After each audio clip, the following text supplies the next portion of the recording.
Hello friends, welcome back to cinema secrets. இன்னைக்கு இந்த வீடியோவில் நான் பேச போகிறது ஒரு சில நடிகர்கள், தமிழ் சினிமாவை சேர்ந்த நடிகர்கள் ஷூட்டிங் ஸ்பாட்டில் இல்லாத அட்ராசிட்டி பண்ணி எல்லாரையும் ஸ்தம்பித்து வைக்கிற அளவுக்கு ஒரு நிலைமையை மாற்றி விட்டு ஒரு சில நடிகர்கள் தமிழ் சினிமாவில் இருக்கிறாங்க. அந்த நடிகர்கள்லாம் யாரு, என்ன மாதிரி அட்ராசிட்டிஸ் பண்ணாங்க அப்படின்றத பத்தி தான் இந்த வீடியோல நம்ம பேச போறோம் நண்பர்களே. இவ்வளவுதான் இன்ட்ரோடக்ஷன். இந்த லிஸ்ட்ல முதலாவதா சொல்ல போறது தளபதி விஜய் அவர்கள். இவரை பத்தி நீ நெகட்டிவா பேசுறியா, சொல்லக்கூடாததெல்லாம் சொல்ற, 200 ரூபா வாங்கிட்டியாடா ஊபி அப்படின்ற மாதிரி சொல்றவங்களாம் தயவு செய்து கமெண்ட் செக்ஷனுக்கு வாங்க. சிவாஜில ரஜினி சொல்லுவார்ல, எல்லாரும் ஆபீஸ் பக்கம் போங்கன்னு, அந்த மாதிரி கமெண்ட்டுக்கு வாங்க, பேசுங்க, நம்மளும் விவாதிப்போம் அதை பத்தி. ஸோ ஆனால் இதில் நான் பேச போகிறது விஜய் அவர்களோட நெகட்டிவ் சைடு மட்டும் கிடையாது, அவரோட பாசிட்டிவ் மேட்ரு. விஜயை பற்றி இது வரைக்கும் நீங்கள் கேள்விப்படாத ஒரு சில மேட்டர்லாம் நான் கொஞ்சம் சேகரித்து வச்சிருக்கிறேன். அதெல்லாம் கேட்கும் போது உங்களுக்கு அடடா, விஜய் இந்த மாதிரியும் கொஞ்சம் நல்லதெல்லாம் பண்ணுவாரா, இப்பேற்பட்ட கேரக்டரா, நம்ம தான் தப்பா புரிஞ்சுக்கிட்டோம் அப்படின்ற மாதிரி நீங்களே நினைக்கிறதுக்கு வாய்ப்பு இருக்குது. ஓ, நீ இப்போ விஜய் கிட்ட காசு வாங்கிட்டே அப்படின்ற மாதிரி கேட்டீங்கன்னா நினைக்கிறத நினைச்சிட்டு போங்க. அவங்க எல்லாம் கொடுக்கறதா இந்த நேரத்துக்கு நான் எந்த லெவலுக்கு இருந்திருப்பேன், எவனும் கொடுக்க மாட்டான், எல்லாமே கேட்டுக்கிட்டு சைலண்டா போயிடுவானுங்க. ஸோ விஜய் அவர்கள் என்ன மாதிரி அட்ராசிட்டி ஷூட்டிங் ஸ்பாட்டில் பண்ணுவார் அப்படின்னு பார்த்தீங்கன்னா, எனக்கு தெரிஞ்ச ஒரு சில சுவாரஸ்யமான மேட்டர்களை சொல்கிறேன். விஷ்ணு அப்படின்னு ஒரு படம் வந்தது பார்த்தீங்களா, அதாவது விஜய் அவர்கள் தன்னோட சொந்த ப்ரொடக்ஷனில் நடித்து தனியாக ஒரு ப்ரொடக்ஷன் நடிக்க ஆரம்பித்த ஷூட்டிங் தான் விஷ்ணு அப்படின்ற ஒரு படம். ஸோ இந்த படத்தில் நடிச்சிட்டு இருக்கும் போதே எஸ்ஏசிக்கும் இவருக்கும் ஏகப்பட்ட பிரச்சனைகள் வருமா. ஏன்னா அன்னியிலிருந்து எஸ்ஏசி அவர்கள் இவரை டாமினேட் பண்ணுவார். அப்பம் பெத்துட்டானா டாமினேட் பண்ணாமல் வேற என்ன வெத்தலை பார்க்க மடிச்சு கொடுப்பான் அப்படின்னு விஜய் அவர்கள் நினைக்கல. ஸோ அதனால டாமினேட் பண்றாருன்னு சொல்லி அடிக்கடி அந்த ஷூட்டிங் ஸ்பாட்ல இருந்து கிளம்பி போயிடுவாராம், நடிச்சுக்கிட்டே இருப்பாரா. ப்ரொடியூசர் எக்கேடு கெட்டு போனா எனக்கு என்னடா, எங்க அப்பா என்ன திட்டினே இருக்கிறான், அதனால இந்த ஷூட்டிங்ல எனக்கு மானம் போகுது அப்படின்னு சொல்லி எஸ்ஏசி அவர்கள் திட்ட ஷூட்டிங் ஸ்பாட்ல இருந்து கிளம்பிடுவாராம். ஆனா அந்த படத்துக்கு அவரை நம்பி காசு போட்ட ப்ரொடியூசர் முழி பிதிங்கி நிப்பாராம்பா. இந்த அளவுக்கு எஸ்ஏசி மேல விஜய் அவர்களுக்கு வெறுப்பு வரத்துக்கு 2 காரணம் இருக்கு அப்படின்ற மாதிரி சொல்றாங்க. ஒரு காரணம், விஜய் அவர்களை எஸ்ஏசி அவர்கள் ரொம்ப டாமினேட் பண்ணுவாரு. ஏன்னா சினிமா தெரிஞ்சாலு, விஜய் அவர்களுக்கு சினிமாவே சுத்தமா அந்த காலகட்டத்தில் தெரியாது. இன்னைக்கு ஓரளவு தெரிஞ்சுக்கிட்டாரு அப்படின்னு நம்ம நினைக்கிறதுக்குள்ள அரசியலுக்கு குதிச்சிட்டாரு. ஆனா அன்னைக்கு விஜய் அவர்கள் அப்பதான் படிப்படியா ஸ்டெப் பை ஸ்டெப்பா ஏறிட்டு வர காலம். அதனால எஸ்ஏசி அவர்கள் பையனை நம்ம கண்ட்ரோல்ல வச்சு கரெக்டான ஒரு பாதையில கூட்டிட்டு போய் அவனை ஒரு நல்ல நடிகராகி அதுக்கப்புறம் ஒரு அரசியல்வாதி ஆகலாம் அப்படின்ற ஒரு கனவுல இருந்திருப்பார்ல. ஏகப்பட்ட ஸ்கெட்சி ப்ளூ பிரிண்ட் எல்லாம் போட்டு வச்சிருப்பாரு. ஆனா விஜய் அவர்கள் கொஞ்சம் போட்டு ரூட்ல இருந்து தானா விலகி போறா. அந்த டைம்ல குச்சி வச்சு அடிச்சு சரி பண்ணுவாராம் எஸ்ஏசி அவர்கள்.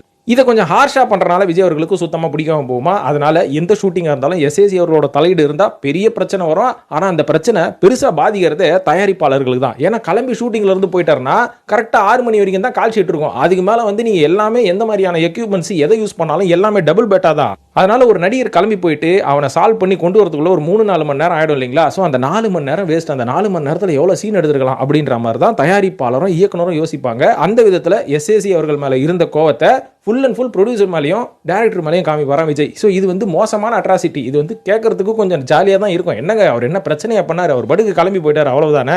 இதுல என்னங்க பிரச்சனை இருக்கு அப்படின்னு கேட்டீங்கன்னா, இந்த காசு போட்டாங்க பார்த்தீங்களா, இவங்களுக்கு மட்டும் தான் தெரியும் அந்த ஷூட்டிங்கோட டைமிங்கோட வேல்யூ. ஆனா விஜய் அவர்களுக்கு அன்னைக்கு அதை பத்தி சுத்தமா கவலையே கிடையாது. சரி ரைட்டு, இதுக்கெல்லாம் 2 காரணம்னு சொன்னீங்களே எஸ்ஏசி கிட்ட. என்னன்னா, ஒன்னு டாமினேட் பண்றாரு, இன்னொன்னு விஜய் அவர்கள் ஆர்வீராக நினைத்து கொண்டிருந்த ஒரு நடிகையால எஸ்ஏசி அவர்களுக்கும் விஜய் அவர்களும் ஒரு பெரிய பிரச்சனை ஆயிடுச்சுன்றாங்க. அதை என் வாயால எப்படி சொல்லுவேன், அது எப்படி சொல்றது உங்களுக்கு புரியுற மாதிரினா, அந்த காலத்துல ஒரு பழமொழி ஒன்று சொல்லுவாங்க பாருங்க, ஒரு உரையில ஒரு கத்தி தான் இருக்கணும்னு. ஸோ அந்த மாதிரி ஒரு உரையில் ஒரு கத்தி தான் இருக்கணும் அப்படின்ற மாதிரி நினச்சிருக்காங்க. அவ்வளோதாங்க, முடிஞ்சு போச்சு. இதுக்கு மேலே நான் என்னத்தை சொல்கிறது, புரிஞ்சுக்கோங்க, அவ்வளோதான். ஸோ இது ஒரு காரணம், இது ஒரு பிரச்சனை. இதை ஷூட்டிங் ஸ்பாட்டில் ஒரு அட்ராசிட்டியாக விஜய் அவர்கள் ரொம்ப காலமாக பண்ணிட்டு இருந்தார்.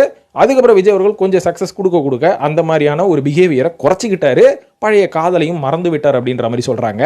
ஆனால் விஜய் அவர்கள் பேசிக்கலி ரொம்ப பார்க்கறதுக்கு அமைதியாக ரொம்ப சாந்த சுரூபியாக இருக்கிறாரு அப்படின்ற மாதிரி கேட்டிங்கன்னா அது உண்மையே கிடையாது. விஜய் அவர்கள் ஒரு மிகப்பெரிய ஷார்ட் டெம்பரான ஆளு. கோவம் மட்டும் வந்துருச்சுன்னு வைங்களேன், பஸ்ட் ஆயிடுவாரு. அதை நீங்க அந்த வில்லு படத்தோட பிரஸ் மீட்ல பார்த்துருப்பீங்க. பிரபுதேவா காதுல இருக்கிற அந்த ஜவ்வு கீழ அளவுக்கு பக்கத்துல நின்று கத்தி விட்டாரு, மைக்க பிடிச்சி. பிரபுதேவாவே யோசிச்சிருப்பாரு, யோ கத்துறதுக்கு முன்னாடி கொஞ்சம் சொல்லிட்டு கத்தியா, அந்த அளவுக்கு கத்துவாரு, அந்த அளவுக்கு பஸ்ட் ஆயிடுவார் விஜய். ஸோ ஷார்ட் டெம்பருங்க, இது யாருக்குமே பெருசா தெரியாது.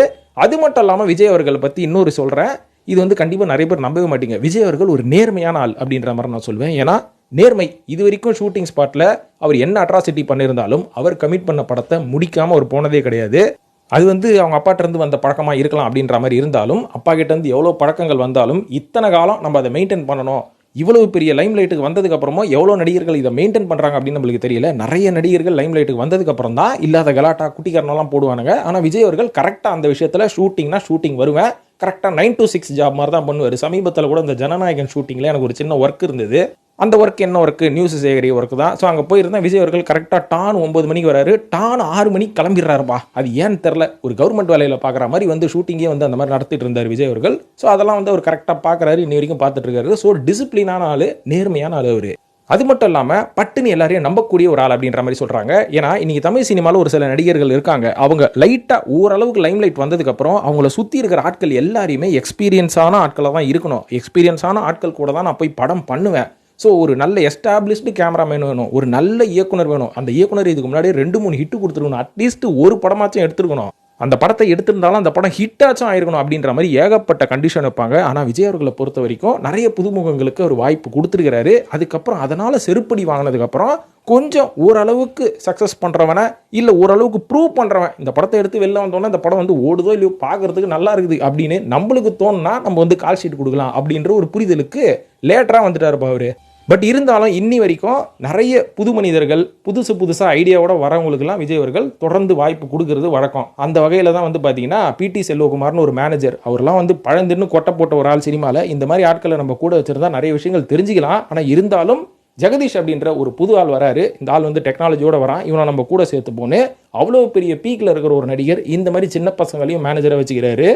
அதே மாதிரி இவர் அரசியலுக்கு வரேன் அப்படின்னு சொல்லியிருந்தா எவ்வளவோ பெரிய ஜாம்பவான்கள்லாம் இவர் கூட வந்து கூட்டு சேர்ந்திருப்பாங்க. ஆனால் புசி ஆனந்த வச்சுக்கின்னு சுற்றி நிற்கிறாரு. அவர்கிட்ட என்னத்தை பார்த்தாரோ தெரியல, என்ன நேர்மையை பார்த்தாரோ தெரியல. ஏன்னா இவங்க கிட்ட இந்த மாதிரி ஆட்கள், விஜய் போன்ற ஆட்கள் வந்து நேர்மையை தான் வந்து ரொம்ப மெயினாக பார்ப்பாங்களாம். அந்த நேர்மை வந்து இவங்க கிட்ட இருந்துச்சுன்னா இவங்க கப்புன்னு பிடிச்சிப்பாங்களாம். ஸோ அந்த மாதிரி ஆளாம் விஜயம்.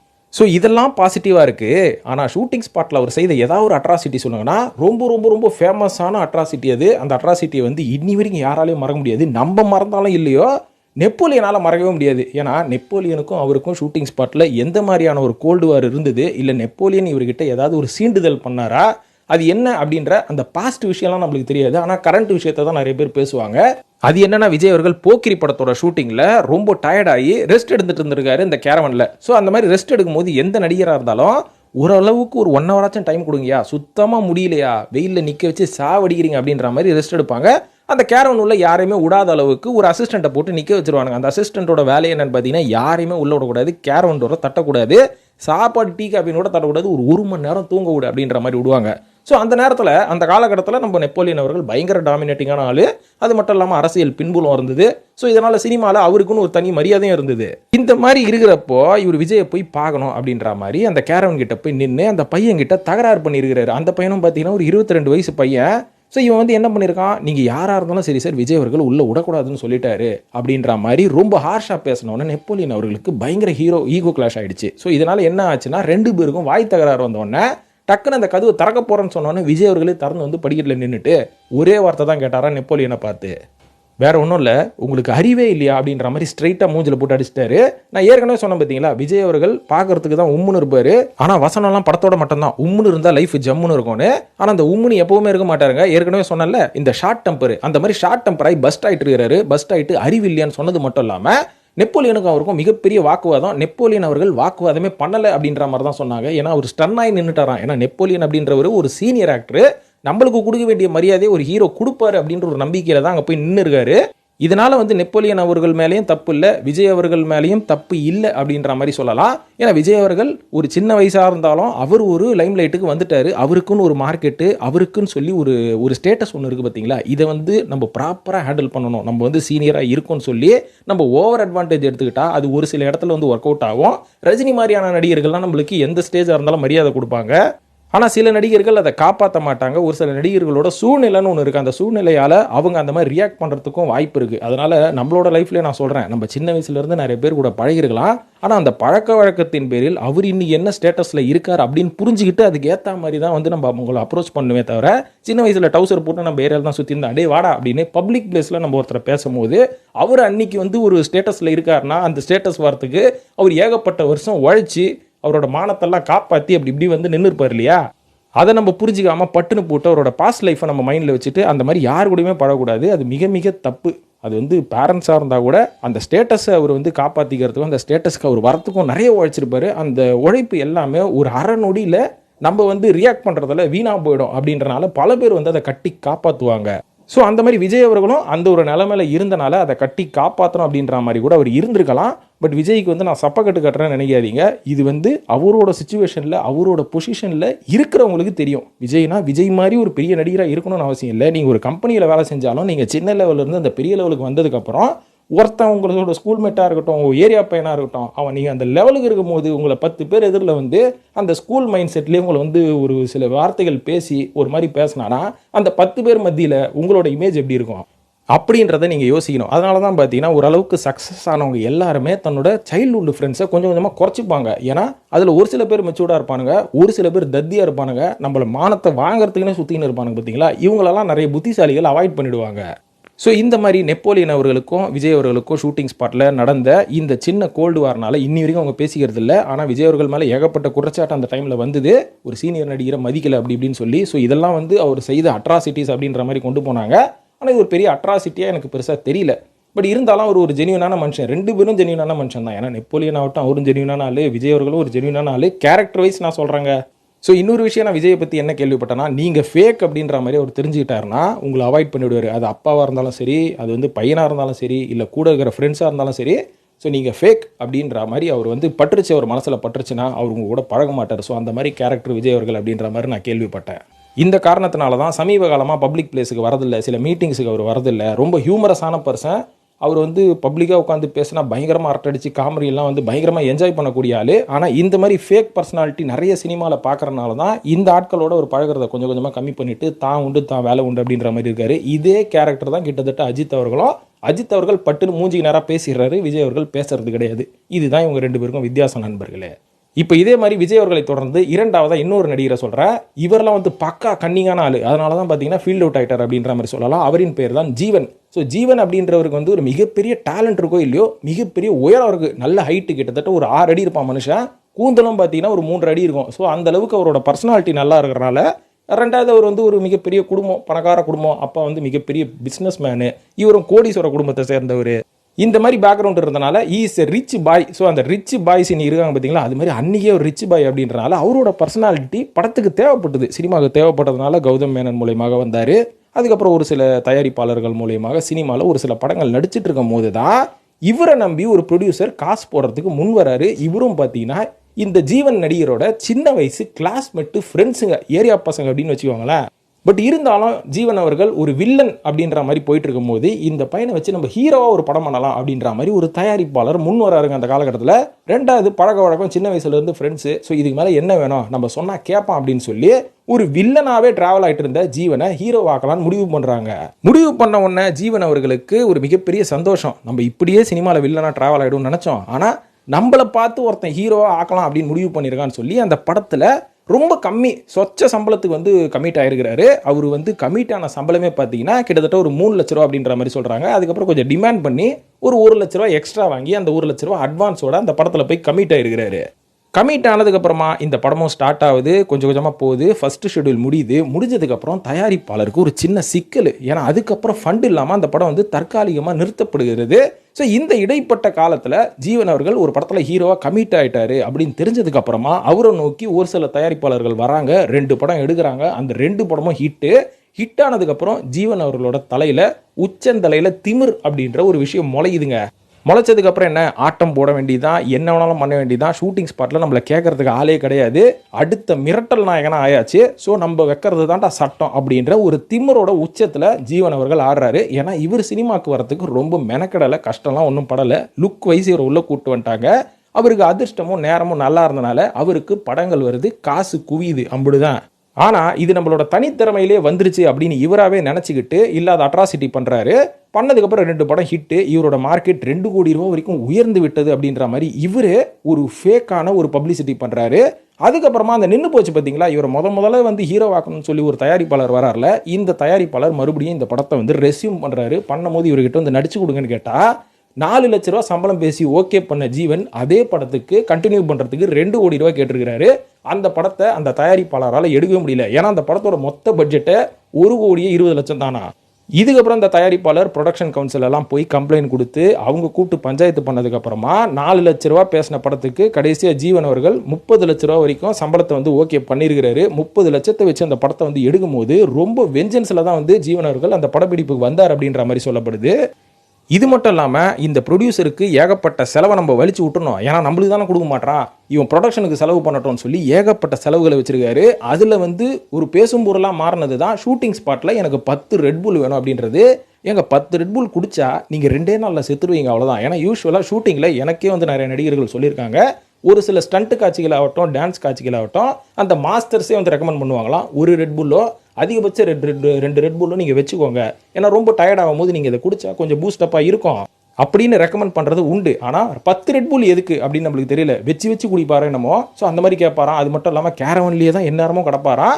ஷூட்டிங் வந்து ஆரம்பிக்குதுங்க லஞ்ச் டைம் அப்படின்னா அந்த ஷூட்டிங் ப்ரொடக்ஷன் சாப்பாடே சாப்பிட மாட்டாராம். வான்கோழி பிரியாணி வாங்கிடுவா, அதை சாப்பிட்டா மட்டும்தான் நான் கேரவன்லேருந்து வெளில வருவேன் அப்படின்ற மாதிரி இந்த மாதிரி அட்டூழியெல்லாம் பண்ணி பட்ஜெட்டை கொஞ்சம் கொஞ்சமாக ஏற்றி விட்டுருக்கிறாரு அந்த தயாரிப்பாளர் தலையில்.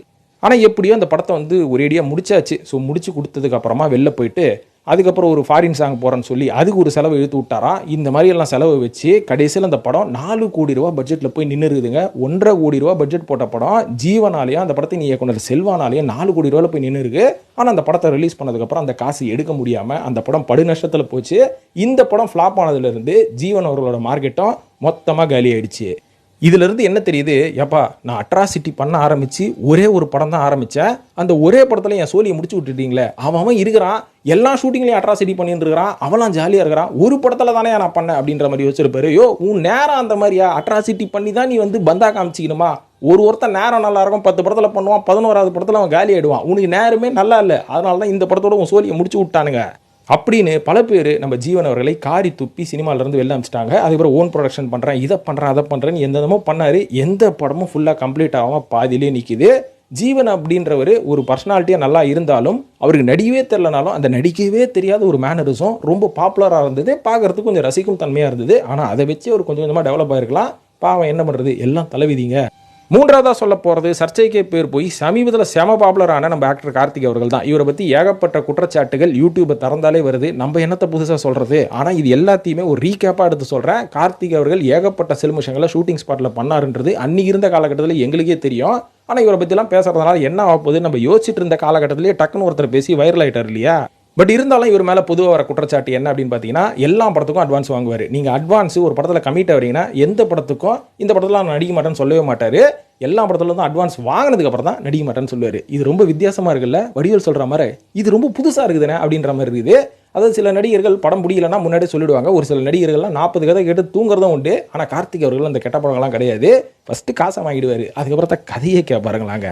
அதாவது கதை பிடிச்சா கூட ஷூட்டிங்க்கு வர மாட்டார். அதாவது இந்த டேர்ம் எப்படி இருக்குது பார்த்தீங்களா, ஃபஸ்ட்டு கதை கேட்குறதுக்கே ஒரு அட்வான்ஸு, கதை கேட்டதுக்கப்புறம் அந்த படம் பிடிக்கலன்னா ஷூட்டிங் வர மாட்டார், அட்வான்ஸையும் கொடுக்க மாட்டார். படத்தோட கதை பிடிச்சிருச்சுன்னு வைங்க, படத்துக்கு வரேன்னு சொல்லுவார், ஆனால் ஷூட்டிங் வர மாட்டார். இந்த மாதிரி அட்டூழியெல்லாம் பண்ணிட்டு இருந்து எப்படியோ அவரை வச்சு ஒரு சில பேர் படங்கள்லாம் எடுத்து கம்ப்ளீட் பண்ணாங்க.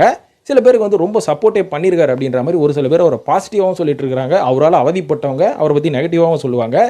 இதெல்லாம் விதி, ஒன்றும் பண்ண முடியாது. இதெல்லாம் ஒரு சில ப்ரொடியூசர்ஸ் எல்லாம் வேற லெவலில் இவரை கம்ப்ளைண்ட் பண்ணியிருக்காங்க. எப்படின்னா, இவர் பண்ணுற அட்டூழியத்தை தாங்க முடியாமல் அப்போ வட சென்னையில் ஒரு மிகப்பெரிய ரவுடி இருந்தார். இந்த ரவுடிக்கு காசை கொடுத்து இவனை தூக்கின்னு போய் கடலில் ஒரு வாரம் உட்கார வைங்க, கஷ்டப்பட்டாதான் இவன் வந்து படத்தில் நடிப்பான் அப்படின்னு கூட்டின்னு போனதுக்கு அந்த ரவுடிங்களோட ஃப்ரெண்டாகி நடுக்கடலில் உட்காந்து மீன் குழம்பு மீனெல்லாம் வறுத்து சாப்பிட ஆரம்பிச்சிட்டாரா. அவனுக்கே ஷாக் ஆகிடுச்சான், என்ன இருந்தாலும் ரொம்ப ஜாலி ஆகிட்டான், இவனை எப்படி நான் குடும்பப்படுத்துறது அப்படின்னு தயாரிப்பாளர்கிட்ட சொன்னா, அவன் கூட ஜாலியாக இருக்கிறதுக்காக காசு கொடுத்த டூருக்காக போயினுக்கிறீங்க நீங்கள், அவனை சாவடி அப்படின்னு சொன்ன உடனே கார்த்திக் அந்த நடுக்கடலில் டார்ச்சர் பண்ணதுக்கப்புறம் தான் அந்த தயாரிப்பாளரோட படத்தையும் முடிச்சு கொடுத்தாராம். இந்த அளவுக்கு கோவமே வராத ஒரு கேஷுவலான ஒரு கேஷுவாலிட்டி மேன் அப்படின்ற மாதிரி சொல்கிறாங்க. கேஷுவாலிட்டின்னு ஒன்று ஞாபகம் வருது. அப்பப்போ போய் ஹாஸ்பிட்டலைஸ் ஆகிட்டு வரான். அதாவது ஏதாவது ஒரு ப்ரொடியூசர் ரொம்ப டார்ச்சர் பண்ணார்னா, எனக்கு உடம்பு சரியில்லைங்க, ஐஸ்கிரீம் சாப்பிட்டு தொண்டை கட்டிச்சு, அதனால இப்போ நான் ஐவி ஏற்றிக்கிட்டு ஹாஸ்பிட்டலில் படுத்துட்டு இருக்கிறேன் இப்படின்ற ட்ராமாலாம் பண்ணுவாரான். இந்த படத்தில் தான் அந்த இவரை வச்சு தான், இவரோட கேரக்டர் வச்சு தான் ஹரிச்சந்திரா அப்படின்ற ஒரு படத்தையே டெவலப் பண்ணாங்க பொழுது. ஏன்னா இந்த யூடியூப்ல சொல்கிற அத்தனை விஷயங்களும் அந்த ஹரிச்சந்திரா படத்தில் அப்பட்டமாக வந்துடும். ஆனால் அந்த படத்தை எடுத்த இயக்குனருக்கு என்ன தில்லு பார்த்தீங்களா, நீ பண்ணுற எல்லாத்தையும் சேகரிச்சே ஒருத்தன் ஸ்க்ரீன் பிளேவாக ஒரு ஸ்கிரிப்டை டெவலப் பண்ணி அதில் உன்னே நடிக்க வச்சான் பாரு, அவன் தாயா உனக்கு மேலே ஜெகஜாலக்கு இல்லடி அப்பா டே. அது மட்டும் இல்லாமல் சில ஷூட்டிங்கில் நடிகைகளோட அஜால் குஜால்லாம் வேறு பண்ணுவாராம். நிறைய நடிகைகளோட அஜால் குஜால் பல பேரும் வந்து இவரோட லிங்க் வச்சு பேசுகிறாங்க. அதெல்லாம் நம்ம அடுத்தடுத்த வீடியோவில் பேசுவோம், கிசுவாக பேசுவோம். அது மட்டும் இல்லாமல் சில ஷூட்டிங் ஸ்பாட்டுக்கு வரேன்னு சொல்லி கிளம்பி வந்து நடுவிலேயே மூடு மாதிரி சரக்கு போடணும்னு சொல்லி எங்கேயாவது லாட்ஜில் போய்ட்டு ரூமை போட்டு சரக்கு போட்டுக்கிறாராம். ஸோ இந்த மாதிரிலாம் அட்டூழியம் பண்ணனால தான் கார்த்திக் அவர்கள் நல்லா வர வேண்டிய ஒரு திறமையான ஆள் போக போக படிப்படியாக அவரோட மார்க்கெட்டு சுத்தமாக காலி ஆயிடுச்சு. அதாவது ஷூட்டிங்கில் வந்து சரக்கடிக்கிறது எந்த அளவுக்கு ஒரு மிகப்பெரிய கொடூரமான மேட்டர் அப்படின்றத ரஜினி அவர்கள் ஒரு பேட்டியில் சொல்லி நான் கேள்விப்பட்டேன். அதாவது ரஜினி அவர்கள் ஆரம்ப கட்டத்தில் ஷூட்டிங்க்கு வரும்போது சரக்கு போட்டு தான் வருவாராம், அப்போ தான் நல்லா பிரிஸ்காக நடிப்பு வரும் அப்படின்ற மாதிரி. ஸோ அந்த மாதிரி பாலச்சந்திர அவர்களோட ஷூட்டிங்கில் சரக்கு போட்டு வந்தது பாலச்சந்திர அவர்களுக்கு தெரிஞ்ச உடனே ரஜினியை கூப்பிட்டு அட்வைஸ் பண்ணியிருக்காருங்க. பாரு ரஜினி, நாகேஷ்னு ஒரு நடிகர் தான், அவன் முன்னாடி நீலாம் ஒன்றுமே கிடையாது, ஆனால் அவன் ஏன் அழிஞ்சான் தெரியுமா, சரக்கு போடுறனால தான், அதனால் நீ சரக்கு போடு, ஷூட்டிங்கில் தயவு செய்து போடாது அப்படின்னு அட்வைஸ் பண்ணி ஹார்ஷாக சொன்ன உடனே தான் ஷூட்டிங் ஸ்பாட்டில் ரஜினி அவர்கள் சரக்கு போடுறதை நிறுத்திடுறாரு. இல்லைனா அவரும் அட்ராசிட்டி பண்ணிட்டு இருந்த ஆள் தான். இதே மாதிரி நம்ம நடிகர் பிரசாந்த் அவர்களை சொல்லுவாங்க. பிரசாந்த் அவர்கள் வந்து ஷூட்டில் இப்படிலாம் பண்ணாரா அப்படின்னு நிறைய பேருக்கு தெரியாது. ஆனால் பிரசாந்த் அவர்களோட அப்பாவின் பெயரில் அவர் பண்ணியிருக்கிறாரு. என்னன்னா ஜீன்ஸ் படத்துக்கு அப்புறமா பிரசாந்த் அவர்களுக்கு ஒரு மிகப்பெரிய மார்க்கெட் வந்துருச்சு பார்த்தீங்களா. அந்த மார்க்கெட் வந்ததுக்கு அப்புறமா மனுஷன் ஷூட்டிங் ஸ்பாட்லேயே அமெரிக்கன் லைஃப் ஸ்டைல் வாழ்வாராம். அதாவது இந்த ஃபுட்டு தான் சாப்பிடுவேன், இதெல்லாம் சாப்பிட மாட்டேன், இந்த ப்ரொடக்ஷன் ஃபுட்லாம் சாப்பிட மாட்டேன், எனக்கு தாஜ் ஹோட்டல்லேருந்து வர வைங்க, இந்த பக்கம் வந்து சவேராலேருந்து வர வைங்க அப்படின்றத கிட்டத்தட்ட 1997 98 வந்து அந்த ஸ்டைலை ஆரம்பிச்சிட்டாராம். இன்றைக்கி தான் ஒரு சில நடிகைகள் அந்த வேலையெல்லாம் பண்ணிட்டு இருக்காங்க. ஆனால் பிரசாந்த் அவர்கள் அப்போவே பண்ண ஆரம்பிச்சிட்டாரு. இதுக்கு மேலே ஒரு படி போய் இந்த மாதிரியான ட்ரெஸ்லாம் போட மாட்டேன், ஷூட்டிங்கில் சாதாரணமாக குப்பை வர்ற சீனாக இருந்தாலும் பிராண்டட் டிஷர்ட் தான் போடுவேன், அதுவும் நான் போடுற செருப்பு அமெரிக்காவிலேருந்து தான் வரணும், அங்கேருந்து அந்த செருப்பு ஆர்டர் பண்ணுங்க அப்படின்ற அளவுக்கு ஏகப்பட்ட அழிச்சாட்டியம் பண்ணதுக்கப்புறம் தான் தயாரிப்பாளர்கள் பிரசாந்தை வச்சு படம் எடுத்தால் இவரோட சம்பளத்தையும் தாண்டி இந்த மாதிரி இதர செலவுகளே ஒரு சில கோடிகள் வருதுன்னு இவரை கொஞ்சம் கொஞ்சமாக குறைக்க ஆரம்பிச்சிட்டாங்க.